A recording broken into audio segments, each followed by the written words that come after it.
Olá, amigos da TV Viana, meu nome é André Zanotti e esse é o programa Solução. O tema de hoje é pedofilia. Fique ligado!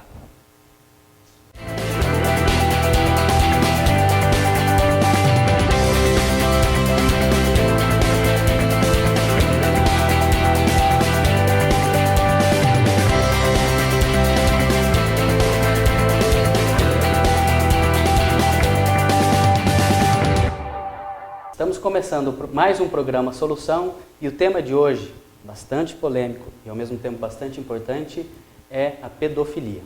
Para isso, eu convidei a professora Daniela Santiago, ela é assistente social na Prefeitura de Quatá, ela coordena o curso de serviço social aqui na Unip em Assis e é mestre em psicologia. Daniela, é um grande prazer recebê-la. Agradeço a oportunidade de estar aqui para que nós possamos conversar, discutir um pouquinho sobre esse assunto que, como você colocou, é tão polêmico, né, mas ao mesmo tempo tão necessário.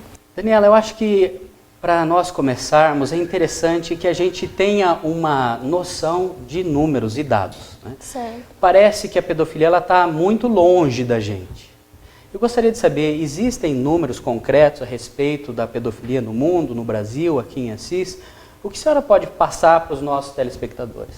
Então, esses dados, eles ainda estão em construção. Por quê? Porque é um crime, né, considerado um crime, mas é difícil esse crime ser percebido, né, vamos dizer assim. Os dados que nós temos são de algumas fontes, né, por exemplo, no ano de 2014, o PCdoB ele fez um levantamento sobre a pedofilia no mundo e se constatou que 76% dos casos estavam no Brasil. Nossa. Né? O Brasil é também o terceiro país que mais consome material vinculado sobre pedofilia, né? Então é o país onde mais os pedófilos compram fotos, compram filmes pela internet, a maioria das vezes, né, sobre pedofilia. Com base ainda em dados, né, nós temos a Secretaria de Direitos Humanos, que recebe pelo Disque 100 muitas denúncias de violação de direitos, incluindo da pedofilia. Sim. E essa secretaria levanta que o Estado que mais se tem denúncias é o estado de São Paulo. Né? Sobre Assis, é que a nossa região nós sabemos de casos, né? Não são poucos, mas nós ainda não temos dados sistematizados. Será que dá para dizer para os pais, é importante, pai, que você assista e preste bastante atenção nessa reportagem de hoje, a pedofilia está próxima da gente? Sim, é muito importante os pais estarem atentos, ou os responsáveis, né, aquela pessoa que cuida da criança, estar sempre atento, observando o comportamento, porque a pedofilia, ela não escolhe classe social, ela não tem gênero e ela está muito próxima da nossa realidade. Certo. Eu estive analisando alguns números, algumas informações, e não sei se é verdade, até gostaria de conferir com você, mas dizem que o consumo de pedofilia no Brasil é maior do que o de drogas e parece que no mundo movimenta casa de bilhões e bilhões de dólares. Isso é verdade mesmo? Sim, isso é verdade. Os dados estão sendo divulgados recentemente, né, sobre o consumo da pedofilia, mas no Brasil tem sido considerado assim, um consumo excessivo.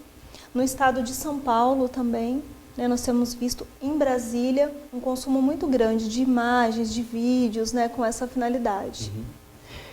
Às vezes também vem na minha mente que o pedófilo é aquele que está escondido, que a gente não vai, que ele está com a máscara e de repente a gente vai identificar.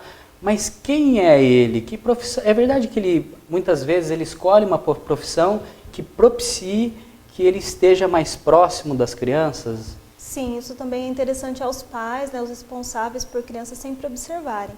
O pedófilo, ele sempre vai ser uma pessoa que trata muito bem a criança, geralmente trata muito bem também a família da criança, né, uma pessoa amável, que sempre se dispõe em cuidar, sempre se dispõe em ficar com a criança, sobretudo se tiver possibilidade de ficar sozinho. E outro ponto que você destaca também é importante, as profissões, né? Quais são as profissões, né? São várias profissões que tratam com criança, mas o pedófilo, ele procura sempre profissão que vai permitir ele ter esse contato com a criança.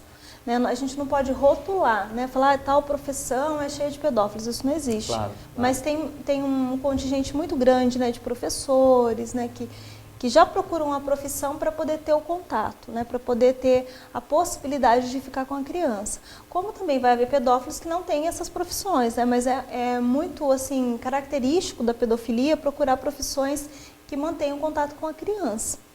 Claro, então normalmente ele é aquela pessoa que está acima de qualquer suspeita e que nós aceitamos muito bem dentro das nossas casas. Isso, socialmente é uma pessoa aceita, né? Vamos dizer assim, é geralmente uma pessoa que trabalha, é uma pessoa que paga suas contas em dia, é uma pessoa que não comete outros crimes que se tenha notícia, é uma pessoa que ela transita no meio familiar com muita facilidade, né? Não é uma pessoa que, vamos dizer assim, que vai causar algum espanto na família, claro, né? Sim. Aos poucos a pessoa vai se chegando, vai se aproximando, quando não é alguém já de dentro da família, né? Porque tem muitos casos de pedofilia que a pessoa já circula na família por ser membro da família, né? Essa é uma questão que eu ia te fazer, né? Acontece então a pedofilia dentro da própria família?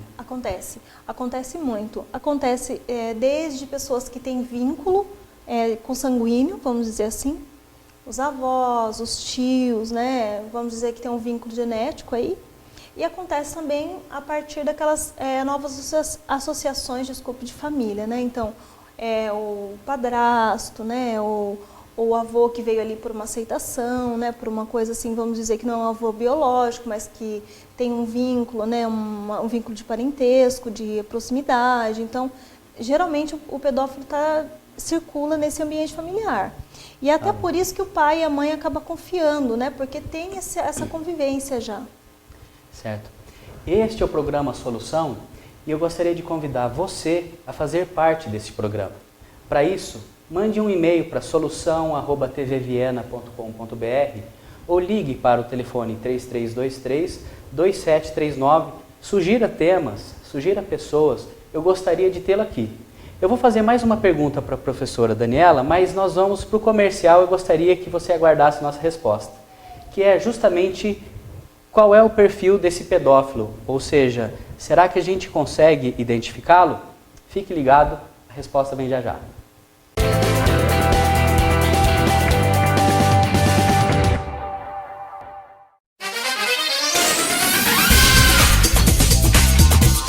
Só quem está há muitos anos no mercado de automóveis pode fazer um excelente negócio para você. Na Super Auto Multimarcas, você encontra veículos nacionais e importados, novos e seminovos, com as melhores condições de compra. Na Super Auto, o seu usado é super valorizado na hora da troca. Quer financiar? Não tem problema. Aqui o crédito é rápido e fácil e você ainda tem a certeza de encontrar as melhores taxas do mercado. A Super Auto é o lugar certo para você comprar ou trocar o seu carro. O maior estoque multimarcas. O que você está esperando para realizar o seu sonho? Aqui na Super Auto, o atendimento é diferenciado. Os veículos são de procedência, revisados e com garantia. Super Auto, aqui dá negócio.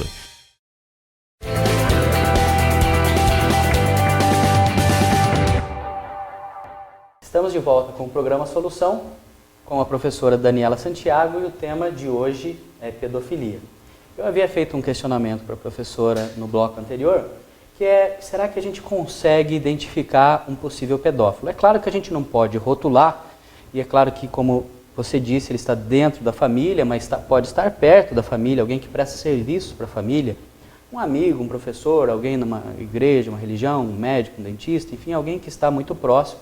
Claro que, com todo respeito, mas será que a gente consegue identificar um possível pedófilo, um perfil de um pedófilo próximo à nossa família? Então, é como você pontuou, né? A gente não pode rotular e estabelecer um parâmetro e dizer que todos que se comportarem de uma maneira X são pedófilos. Né? Mas, no geral, um pouco do que nós já pontuamos, é sempre uma pessoa atenciosa, é uma pessoa carinhosa com a criança, né? Nem todos os pedófilos eles são agressivos com a família. Está sempre disposto a ficar com a criança, principalmente se for sozinho. Né? Isso é um sinal de atenção, né? De alerta que nós como educadores, como pais, como cidadãos temos que ter. Né? Não tem, infelizmente o pedófilo ele não vem com uma marca, ele não vem, né, com um rótulo que a gente possa identificá-lo. mas é essencial para todas as relações a observação, né? A observação da criança, a observação dessa pessoa que transita no ambiente, né? As colocações que essa pessoa faz, as falas, né? Isso é muito importante. Sim, também. Claro. Então é importante dizer que a pedofilia não está só na internet, né? Isso é importante, né? A gente tem visto muito caso de internet, né? Então a gente acaba restringindo o escopo, né? Achando que a pedofilia só acontece na internet. Não é. A pedofilia, ela está presente nas escolas, ela está presente até na rua, né? A gente tem casos na rua que as crianças ou os adolescentes são assediados na rua do período que eles saem da escola até eles chegarem em casa. Mas a internet potencializou, penso eu, né? Que a internet, ela ampliou as possibilidades, né? Porque você não está vendo, às vezes, com quem você está conversando. Você está vendo um perfil que você nem sempre sabe se é verdadeiro. Claro. Então, dentro da internet, tem essa questão das pessoas, dos pedófilos, se colocarem como crianças, vamos dizer assim, criar um perfil falso e assim ir se relacionando com outras crianças até estabelecer um vínculo, uma confiança dessa criança ou desse adolescente, né? Isso é comum também. Mas há também o consumo, né, de material, que é o material com fotos, vídeos, né, uma série de outras formas que é consumido também. Isso também é pedofilia, também é crime. Professora, já se sabe se isso o que leva uma pessoa a ser pedófila, né? Isso é uma questão genética ou não? É o meio em que ela viveu? Existe algum estudo nesse sentido? Tem vários estudos, várias abordagens correspondentes e distintas, né? Então, tem abordagens que colocam que isso é uma disfunção, né? Um problema mental, que a pessoa nasce com isso, então, fatalmente, um dia ela vai ela vai manifestar a sua pedofilia. E tem uma abordagem que coloca que é mais comportamental, que é um comportamento por algum problema de personalidade, por alguma vivência que a pessoa teve, mas futuramente ela desenvolve essa, vamos dizer assim, essa atração por criança ou por adolescente, né? Então, são abordagens distintas, né? Penso eu que a vivência, o comportamento, né, as experiências concretas que a pessoa tem durante a vida são muito influentes nesse processo de pedofilia. Sim. Tem um outro ponto também que eu acho importante, que algumas pessoas dizem o seguinte: a pedofilia realmente é ilegal, injusta, é um crime, mas por outro lado, as crianças estão se sensualizando mais cedo, roupa de oncinha, danças, né, que expõem muito, sobretudo a mulher, enfim. Existe também esse lado ou não? Isso é simplesmente mito? Então, nós vivemos, na verdade, o que os autores chamam de uma adultização da infância. Você citou as roupas, né? Eu recentemente passei por isso, porque eu tenho uma bebê novinha ainda, ela vai fazer 1 ano, e nós não encontramos mais aquelas roupinhas de bebê mesmo para você comprar e tal. São as roupas mais parecidas com a de mulher mesmo, né? De onça, de girafa, né? São umas coisas mais assim, refinadas, vamos dizer assim, né? Mas eu penso que a criança ou o adolescente, ele nunca provoca isso, né? A criança, ela quer o afeto, o adolescente também, né? Eles querem o afeto, eles querem o carinho, né? Eles não têm noção de que determinados comportamentos estejam, vamos dizer assim, provocando esse lado. Só que hoje em dia a gente ouve muito isso na mídia, em alguns lugares, assim, pessoas até que trabalham com infância colocam: a menina provocou, o menino procurou, e não é assim, né? Nós, trabalhadores da área social, pessoas que temos, assim, né, por objeto defesa do direito, nós temos sempre que pensar que a criança ou o adolescente, ele sempre é a vítima. Porque, veja, ele vai passar por experiências sexuais e uma série de outras que ele ainda não está preparado. O desenvolvimento infantil, ele tem que ser sequencial, ele tem que ter as fases, as etapas, né? Tudo tem que ser, tudo a seu tempo, né? Então, isso para a criança, mesmo que ela não entenda às vezes que está acontecendo isso vai ser um trauma futuro, né? Então, a criança sempre é a vítima. A criança, então, não pode perder o foco de que ela é criança, e os pais precisam saber disso também. Exatamente. Tem uma pergunta, pais e mães, e essa pergunta eu fiz pensando em vocês.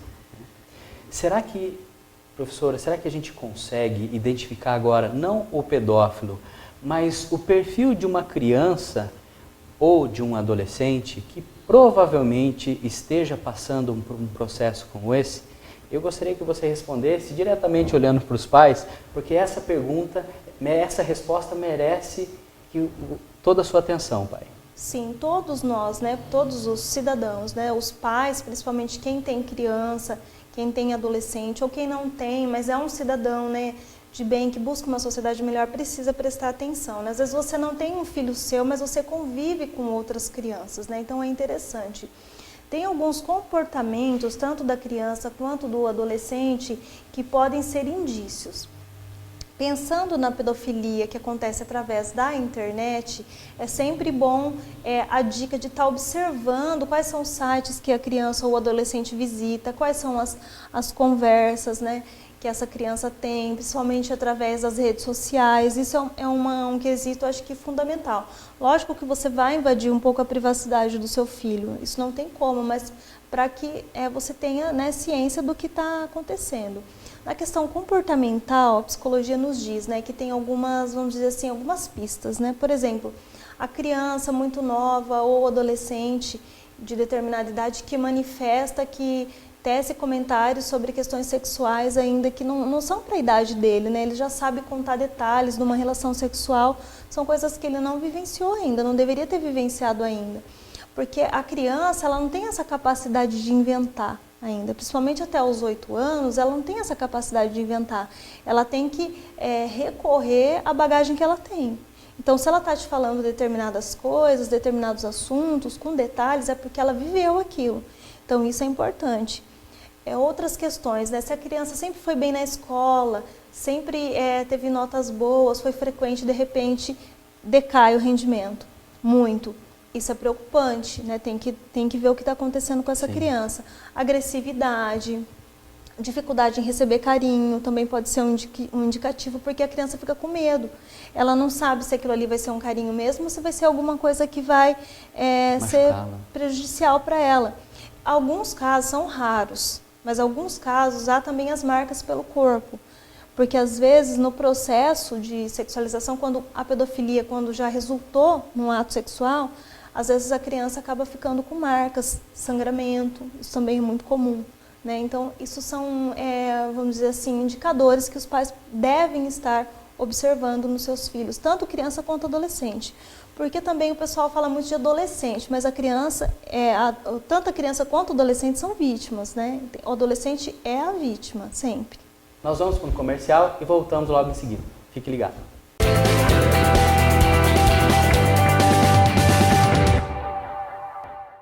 Ao longo de 28 anos de história, a Casa Imobiliária em Assis se preocupa em construir o amanhã. Esse é o maior diferencial de uma empresa que tem tradição e trabalha desde já para estar no futuro. E com parceiros e colaboradores de confiança e credibilidade, a Casa Imobiliária tem prestado um excelente serviço à comunidade, que começa na abordagem ao cliente, acompanhamento e conclusão da negociação. É dessa forma que esta sólida empresa construi uma marca que em 2015 completa 28 anos. Experiência e know-how fazem da Casa Imobiliária uma referência quando o negócio é investir no futuro. Casa Imobiliária, um bom motivo para negociar.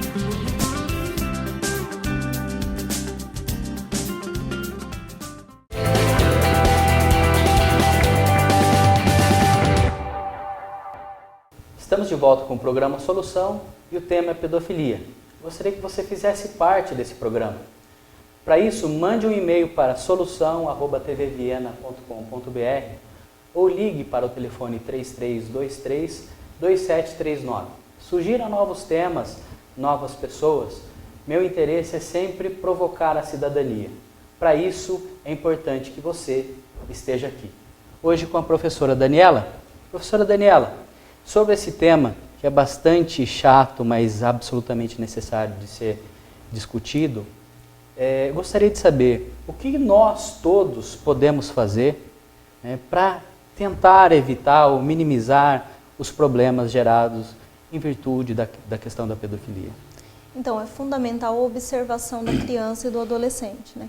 Isso é fundamental para qualquer ser humano, observar os comportamentos, observar também quem nós convidamos para a nossa vivência cotidiana, né? Quem faz parte da nossa família, quem convive dentro da nossa casa. Isso é fundamental, vamos dizer assim, esse cuidar, né? Essa observação. E também penso que é importante a gente sempre estar revendo os nossos conceitos, né? Isso sempre está reconsiderando as colocações que nós fazemos sobre os nossos filhos, sobre a educação deles, sempre está fazendo esse acompanhamento sistemático, isso é fundamental também. Sim. E penso também que sempre ter uma relação mais aberta, né, um diálogo mais aberto em família, para que a criança tenha liberdade para vir, para te contar se acontecer alguma coisa, ou o adolescente, né? Porque às vezes as vítimas, elas não colocam para os pais porque elas têm medo, porque elas têm receio e ficam sendo agredidas durante muitos anos, né? Então isso é fundamental, essa observação, esse cuidado. E também na ótica da prevenção, né, vamos dizer assim, para evitar que isso aconteça, né, nós que trabalhamos aí vinculados a escolas, né, sempre bom as campanhas, né, nos projetos sociais também as campanhas divulgando o que é pedofilia, né? Eu acho que isso é importantíssimo. O Disque 100 também pode ser utilizado? Isso, o Disque 100 também é um instrumento de defesa, porque o Disque 100 ele vai ser, vamos dizer assim, vinculado à Secretaria de Direitos Humanos e ele vai ser um dispositivo que ele vai verificar a ocorrência, né? Então, o Disque 100, qualquer cidadão pode ligar, não vai ter registro do seu nome, nada, e vai ter os dados, né? Precisa ter informação de dados, e aí a equipe que é responsável no município vai verificar e vai tomar as medidas cabíveis. O Disque 100 é importantíssimo. Muitos dados que nós discutimos aqui foram com base no Disque 100, nas denúncias do Disque 100. Então, é um instrumento também de registro das informações. Legal. Então, o combate não é só da polícia ou das autoridades. O combate é nosso. Essa é uma guerra nossa, né, doutor? Isso mesmo. Bom, para terminar, uma pergunta que eu acho bastante importante, né? Quem é assistente social? A gente às vezes fica com aquela, né, figura na mente que ela vai auxiliar a família, ela vai auxiliar com uma bolsa, uma assistência, enfim, uma cesta básica. Quem é assistente social na nossa sociedade? O assistente social ele é um profissional fundamental na sociedade. Sempre que há violação de direitos, torna-se mais fundamental ainda. Como nós estamos falando de pedofilia, nós temos muitos assistentes sociais que trabalham com pedofilia, que trabalham com as famílias, que trabalham com as vítimas, porque a família é muito afetada nesse processo também, né, quando tem um caso de pedofilia. Essa imagem que nós temos do assistente social, entregando uma cesta básica ou vinculada ao Bolsa Família, ela está, né, assim, a gente tentando mudar essa imagem, porque o serviço social não se esgota nisso, é uma profissão fundamental para a defesa dos direitos da sociedade contemporânea. Legal, eu adorei discutir o tema, bastante difícil, mas como dito, né, necessário. Gostaria de convidá-lo mais uma vez para estar aqui conosco. Este é o programa Solução e meu nome é André Zanotti. Estivemos hoje aqui com a professora Daniela Santiago, que é coordenadora na Unip, ela também é assistente social na Prefeitura de Quatá. Muito obrigado por sua presença. Espero vocês no próximo programa. Um grande abraço.